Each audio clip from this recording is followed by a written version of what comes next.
آپ کو پتہ ہے صحیح بخاری میں موجود ہے، عروہ ابن زبیر حضرت ابو بکر کا نواسہ کہتا ہے کہ میں نے عبداللہ بن عمر بن عاص سے پوچھا کہ نبی علیہ السلام پہ جو کافروں نے مصیبتیں ڈھائی تھی ان میں سے کوئی مشکل وقت ہمیں بتائیں، احد کا وقت تو سب کو پتہ ہے، تو انہوں نے کہا مجھے وہ وقت یاد ہے کہ مکے کا دور تھا، تو عقبہ ابن ابی معیط جس نے ایک دفعہ نبی علیہ السلام کے، صحیح بخاری مسلم میں آتا ہے کہ کندھے پہ اوجڑی لا کے اونٹ کی رکھ دی تھی، پھر سیدہ فاطمہ آئی انہوں نے ہٹائی، اس نے نبی علیہ السلام کے گردن میں ایک دفعہ چادر ڈالی، صحیح بخاری میں آتا ہے، اور اتنی زور سے کھینچی گلا دبایا، قریب تھا کہ آپ کی مبارک آنکھیں باہر نکلا، تو اتنے میں سیدنا ابوبکر صدیق وہاں آئے اور انہوں نے اس کو مار کے ہٹایا، اور قرآن کی وہ آیت پڑھی، کیا تم ایک شخص کو صرف اس لیے مار دینا چاہتے ہو کہ وہ کہتا ہے کہ میرا رب اللہ ہے؟ اور پھر اس کے بعد جو حضرت ابوبکر کی پٹائی ہوئی وہ الگ چیز ہے، لیکن وہ اس لیول کے اوپر اپنی جان نثار کرنے کے لیے تیار ہو جاتا ہے۔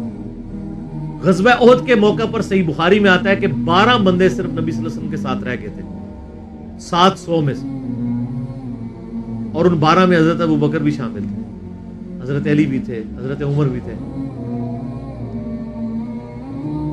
اس وقت بھی کمٹمنٹ آپ دیکھ لیں، پیچھے نہیں بالکل ہٹے، ہر موقع پہ جہاں پہ قربانی کا موقع آیا پوری کمٹمنٹ کے ساتھ نبی صلی اللہ علیہ وآلہ وسلم کا ساتھ دیا۔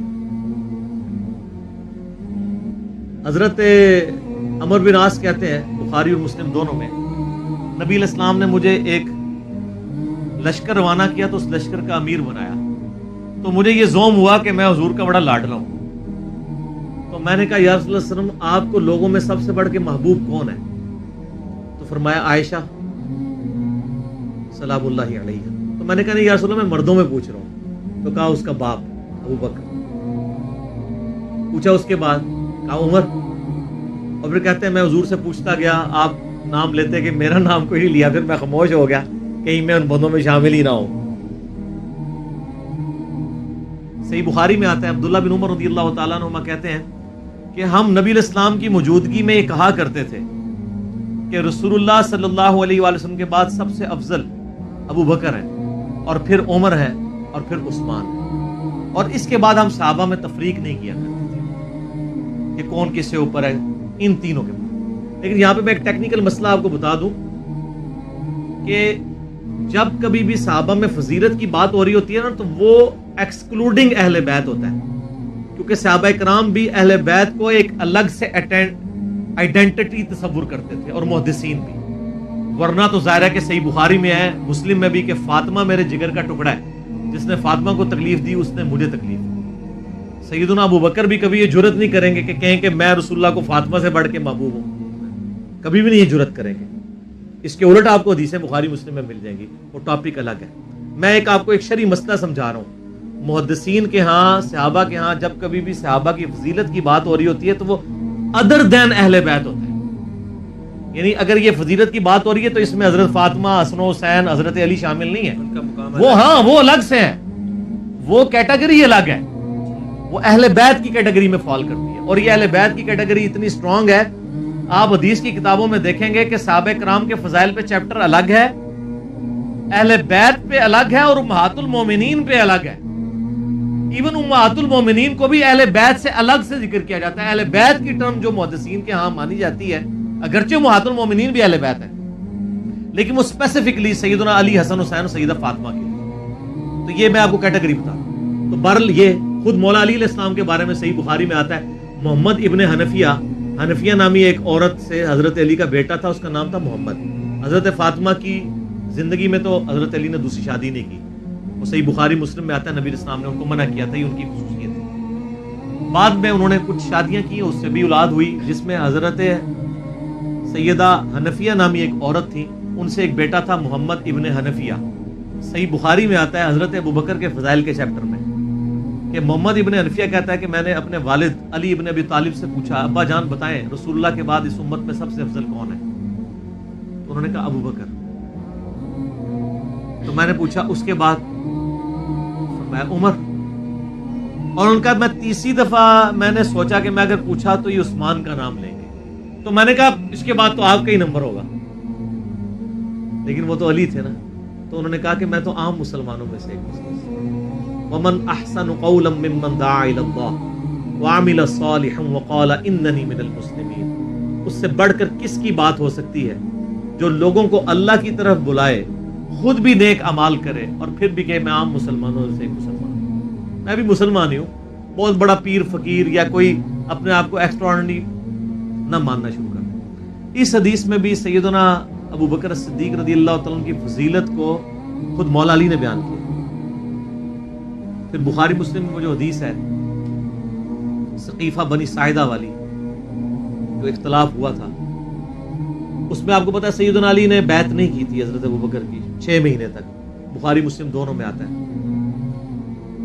پھر سیدہ فاطمہ بیمار ہو گئی، ان کی تیمارداری کرتے رہے، پھر سیدہ فاطمہ فوت ہو گئی، بخاری مسلم کے الفاظ ہیں حضرت علی نے حضرت فاطمہ کی وفات کے بعد دیکھا کہ لوگوں کا رجحان ان سے کم ہونا شروع ہو گیا۔ جب تک حضرت فاطمہ زندہ تھی تو ظاہر ہے نبی اسلام کا ایک وہ معاملہ تھا، تو پھر انہوں نے حضرت ابوبکر کو پیغام بھیجا کہ آپ میرے گھر آئیں اور اپنے ساتھ کسی کو نہیں لے کے آنا۔ اس حدیث کو روایت سیدہ عائشہ کر رہی ہیں اور حدیث بخاری میں بھی ہے، مسلم میں بھی۔ اور اما عائشہ کہتی ہیں کہ سیدنا علی کی یہ خواہش تھی کہ حضرت عمر نہ جائیں کیونکہ ان کے مزاج میں ذرا تیزی تھی۔ تو حضرت ابوبکر حضرت علی کے گھر جانے لگے تو حضرت عمر نے روک لیا، ان کا آپ کو میں اکیلے نہیں جانے دوں گا۔ ہائے ہائے، ابو بکر تو پھر ابو بکر ہے نا، انہوں نے کہا اللہ کی قسم نبی کے گھر والوں سے ہمیں کوئی شر کی امید نہیں ہے۔ ان کو تھا کہیں بلا کے ایجنسیوں کے ہاتھوں گرفتاری نہ کروا دیں، آج کے دور میں بات کر۔ تو حضرت بکر اکیلے گئے۔ سیدنا علی نے حضرت بکر سے کہا کہ اللہ نے جو آپ کو ہم پہ فضیلت دی ہے اس امر خلافت میں، ہمیں آپ سے کوئی حسد نہیں ہے، لیکن نبی الاسلام کی قربت کے ناطے اور آپ کے اہل بیت ہونے کے ناطے ہم یہ سمجھتے ہیں کہ ہمیں اس مشورے میں شامل کرنا چاہیے تھا۔ تو سیدنا ابوبکر نے رونا شروع کیا۔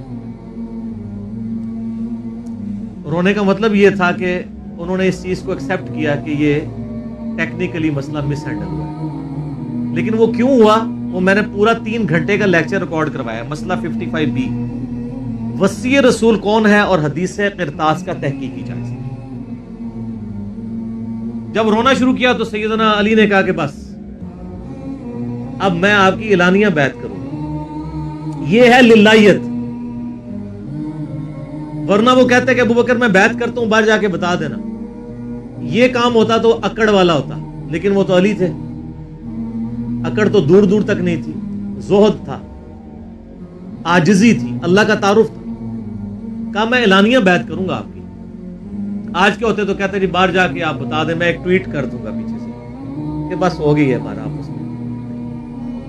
ظہر کے وقت بخاری مسلم کے الفاظ ہیں، سیدنا ابوبکر نماز کے بعد ممبر پہ چڑھے اور حضرت علی کے فضائل بیان کیے اور پھر بیان کیا کہ ان کے بیعت نہ کرنے کی وجہ کیا تھی، اور پھر ممبر سے نیچے اتر آئے۔ پھر حضرت علی ممبر پہ چڑھے اور حضرت ابوبکر کے فضائل بیان کیے اور اپنے بیعت نہ کرنے کی وجوہات بتائیں، اور پھر اعلانیہ بیعت کی، اور حضرت علی ممبر سے اترے تو تمام مسلمان پھر حضرت علی سے خوش ہو گئے کہ انہوں نے اس مسئلے میں قربانی والا معاملہ کیا۔ تو یہ بھی ایک موقع تھا۔ اس میں الفاظ ہیں کہ حضرت ابوبکر کہتے ہیں اللہ کی قسم حضرت علی سے روتے ہوئے کہ مجھے نبی کے گھر والے اپنے گھر والوں سے بڑھ کے عزیز ہیں۔ اور آپ کو مزے کی بات بتاؤں، صحیح بخاری میں ایک کرٹیکل حدیث ہے حسن حسین کے چیپٹر کے اندر، امام بخاری نے ڈالی ہے، وہ امہات المومنین کے چیپٹر میں نہیں ہے، حسن حسین والے چیپٹر میں، کہ حضرت ابوبکر کہتے ہیں کہ رسول اللہ کے قرب کو ان کے اہل بیت کے قرب میں تلاش کرو۔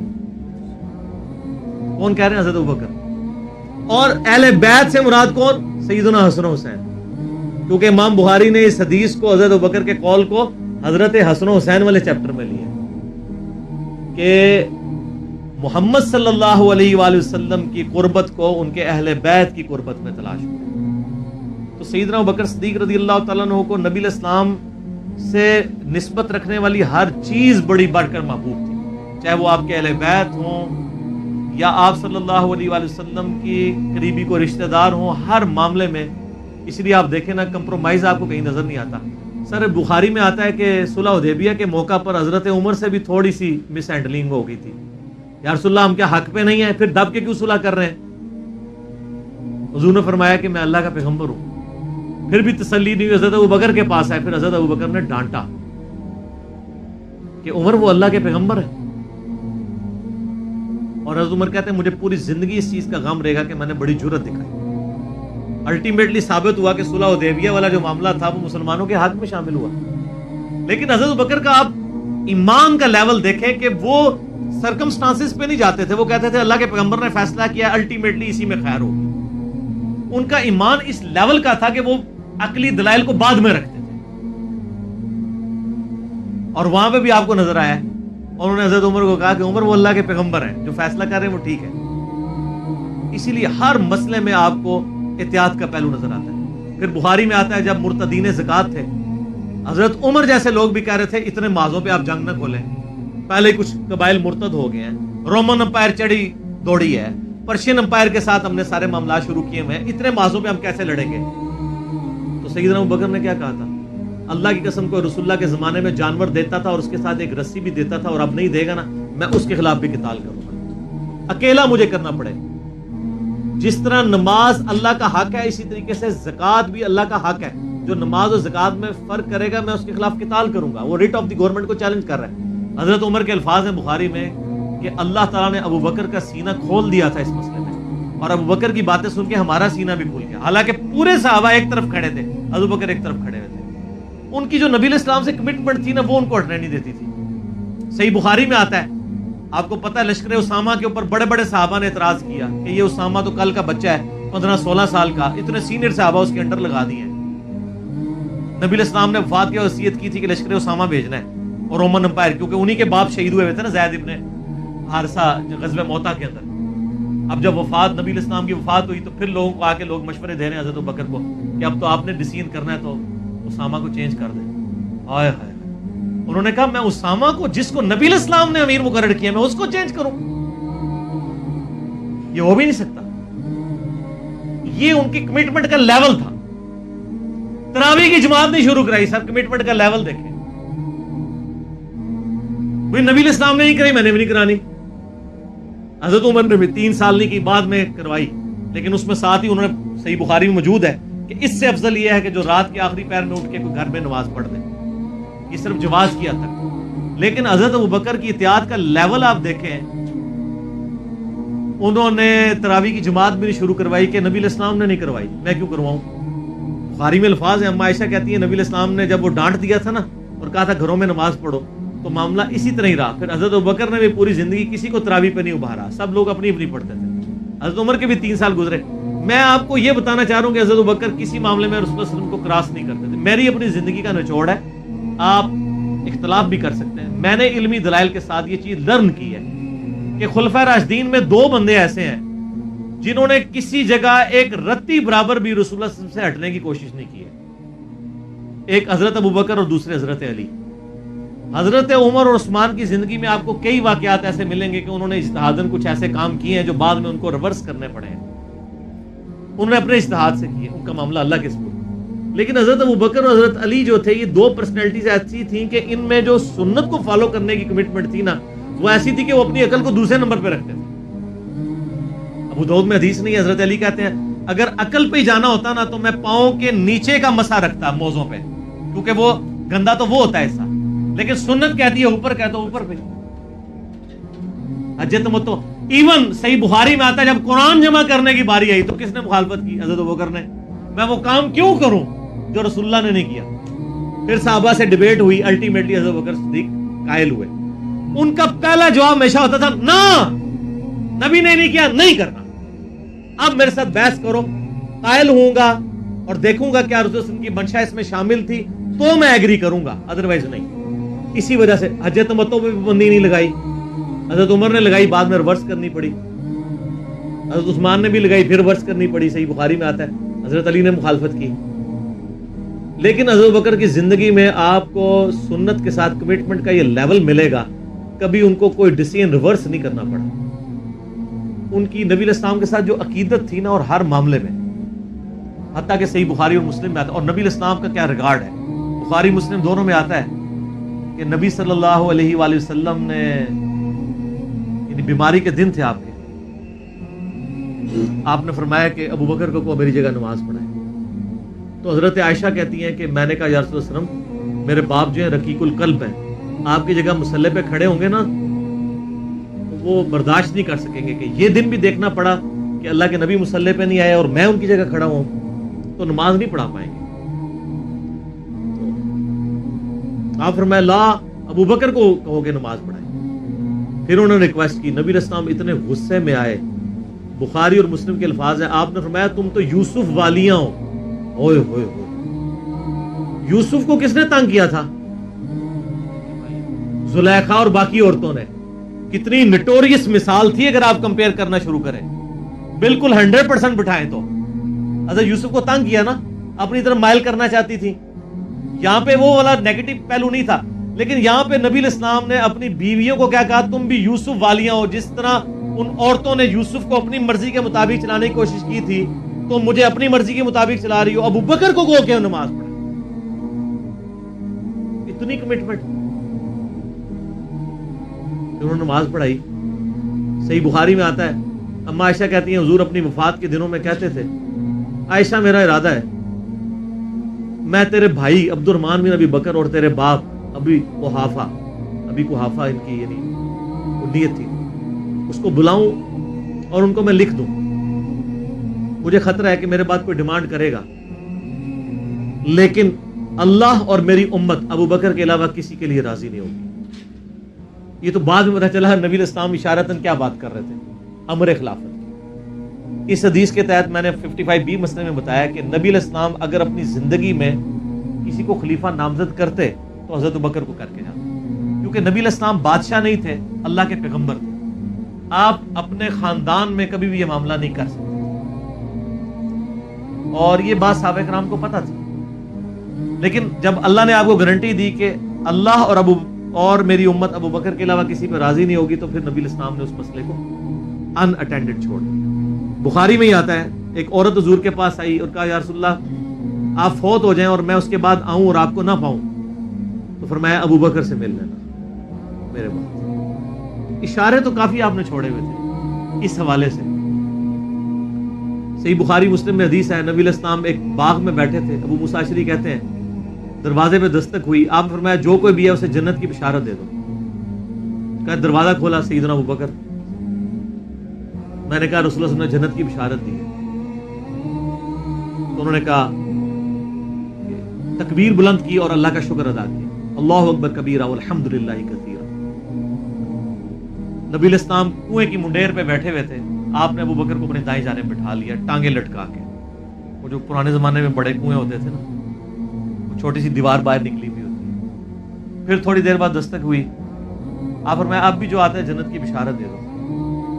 دروازہ کھولا سیدنا عمر, ان کو بشارت دی. انہوں نے بھی پھر اللہ کی حمد اور تکبیر بلند کی. پھر تیسری دفعہ دستک ہوئی, فرمایا اب جو کوئی ہے اسے جنت کی بشارت دو, لیکن ان مصیبتوں اور پریشانیوں کے ساتھ جو اسے آئیں گی.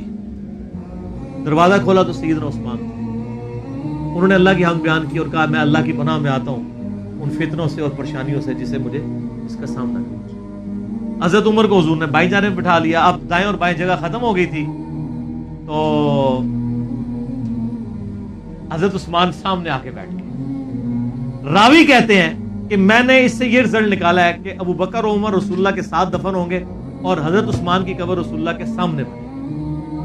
سر آج بھی میں حضرت عثمان غنی کی قبر مبارک پہ کئی دفعہ حاضر ہوا ہوں, ایگزیکٹ روضہ شریف کی سیدھ میں قدموں کی جانب, اور ابو بکر عمر ساتھ ہیں. قبر رسول پہ میری حاضری والا لیکچر بھی ہے, میں نے باقاعدہ اس میں نقشہ بتایا ہے کہ کس طریقے سے قبریں ہیں. یہ بہت بڑی فضیلت ہے کہ سیدنا ابو بکر عمر نبی علیہ السلام کے ساتھ دفن ہوئے اس جنت کے ٹکڑے میں. تو بخاری میں حدیث ہے میرے گھر سے میرے ممبر تک جنت کے ٹکڑوں میں سے ایک ٹکڑا ہے, اور امام بخاری نے باب باندھا ہے قبر رسول سے ممبر رسول جنت کا ٹکڑا ہے.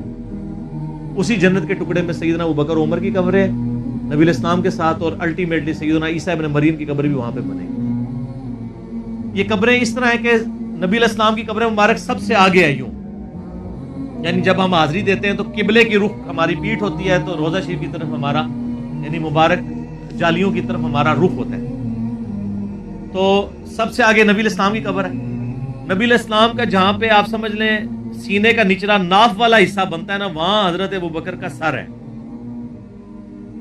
اور ان کی ٹانگیں اور آگے، یعنی ادبن ان کو تھوڑا پیچھے کر کے دفنایا گیا، یہاں سے بھی پیچھے اور ادھر سے بھی سیدھ میں نہیں، اور جہاں حضرت ابوبکر کی ناف آتی ہے وہاں حضرت عمر کا سر ہے، اور وہ اس کی ایسے یہاں ایک جگہ خالی ہے، وہ حضرت عیسیٰ ابن مریم کی قبر پر نہیں ہے، المستدل الحاکم میں بھی ہے، جامع ترمذی میں بھی اشارتاً موجود ہے۔ تو یہ قبریں ہیں، 7 دفن ہیں، اور جامع ترمذی میں حدیث ہے، نبی علیہ السلام نے فرمایا اے ابوبکر تم میرے یار غار بھی ہو اور حوض کوثر پہ بھی میرے یار ہو، صحیح سند کے ساتھ۔ یار غار کا ذکر تو سورہ توبہ میں موجود ہے، ثانی اثنین، جب وہ دونوں غار میں تھے، اور جب نبی علیہ السلام قرآن کے الفاظ ابوبکر کو کہتے تھے کہ مت خوف کھاؤ، ہمارا رب ہمارے ساتھ ہے۔ صحیح بخاری میں آتا ہے کہ حضرت ابوبکر نے کہا یا رسول اللہ صلی اللہ علیہ وسلم اگر کفار نے اپنے پاؤں کی جانب سے یوں دیکھ لیا تو ہم دونوں نظر آ جائیں گے۔ ان کا ابوبکر تمہیں غم کھانے کی ضرورت نہیں، تمہارا ان کے بارے میں کیا خیال ہے، ان دونوں کے بارے میں جن کے ساتھ تیسرا اللہ ہو، تو وہیں سے آپ دیکھ لیں۔ ٹھیک ہو گیا جی، یہ اذان ہو رہی ہے، باقی انشاءاللہ اذان عصر کے بعد۔